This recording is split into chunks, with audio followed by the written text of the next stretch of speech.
In this video, I want to talk about the conditional independence assumption and how we can use this assumption to help us evaluate a type of average causal effect in the case of when we have a continuous treatment variable.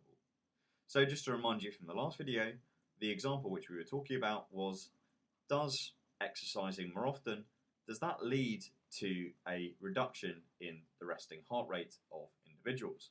But the problem which we were actually sort of faced with here was that we were interested in evaluating the causal pathway which is running this way. However, there is also likely a causal pathway which is running in the opposite direction, whereby those individuals who are more healthy tend to exercise more anyway. And we spoke about how when we compare the mean resting heart rate of those individuals who exercise, let's say, E+1 times, with those individuals who exercise just E times, then only under certain conditions did that difference in mean actually correspond to the average causal effect. And the condition which we required was that the potential heart rate of or resting heart rate of an individual I, had they exercised an amount E, had to be independent of the actual level of exercise which that individual chose. And in those circumstances only did the selection bias evaluate to 0, implying that the difference in mean between the two groups actually evaluated to the average causal effect. In most circumstances, we can't assume this up here. We can't necessarily assume that there is this random allocation of the treatment. But there may be circumstances under which we can at least conditionally say that this is the case. So here we have the conditional independence assumption again. And the idea behind the conditional independence assumption might be that the resting heart rate, or the potential resting heart rate rather, of an individual I who chose an amount of exercise E, or potentially had they chosen an amount of exercise E, could be independent of the actual level of exercise which that individual chose when you condition on some other variable X, or I'm actually taking X here, or Xi, to be a vector of measures of health, or past measures of health.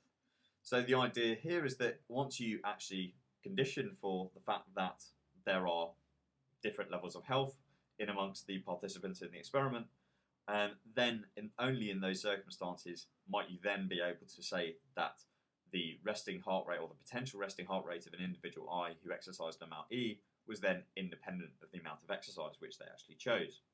So just to reiterate from what I've said in previous videos, essentially you can think about EI as being represented by this block here. And the idea here is that the variance of EI corresponds to the sort of width of this block, and some part of EI is due to, or the choice of actually the amount which they actually do exercise, that's actually due to their past level of health. That's actually due to Xi. But there is also another part of EI, the actual choice over how much exercise they actually undertook, which is due to a sort of randomly selected part, and which isn't due to Xi at all.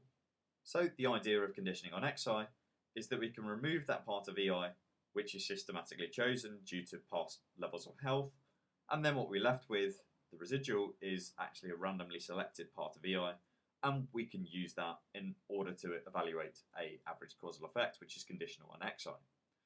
So to see that, let's first of all write out the selection bias term which we derived in the last video.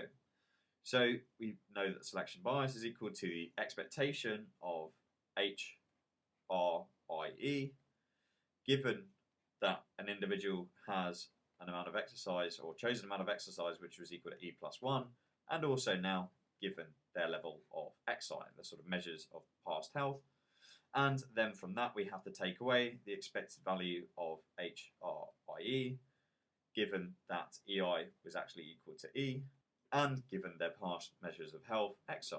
And just to reiterate again, this first term here is what we call a counterfactual sort of expression, because we don't actually observe HRIE for those individuals who actually choose to exercise an amount E+1.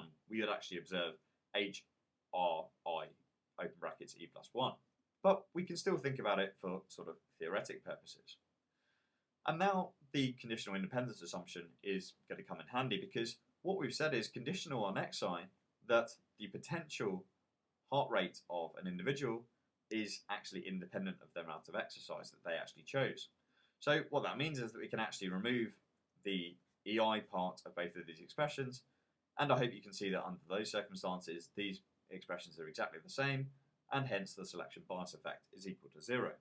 Okay, so then let's look at what the difference in mean is then. So if we're comparing the mean between these two groups, those that exercised E plus 1 and those that exercised E, and we're conditioning on xi, what does that actually give us?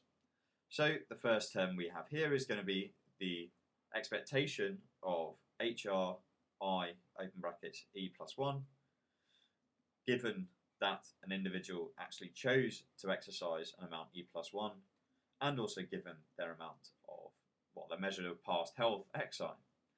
And then from that we have to take off the expectation of HR, i.e., given that EI was equal to E plus 1, so that this is this counterfactual term again, and given their past level of xi. And again, because of the conditional independence assumption, we can actually just remove the EI part of these expressions, and then we can combine these two because they're both conditioned on the same variable, then they're both just conditioned on xi, and then we can rewrite this whole expression as the expectation of HRI E plus 1 minus HRIE, importantly, given xi. And you can see that this term in the parentheses here, this first part of the expectation, is exactly the individual causal effect. And when we take the expectation given xi, what that gives us is it gives us a conditional average causal effect. In the next few videos, I'm going to explain the significance of a lot of the stuff which we've been talking about in the last few videos for the context of linear regression.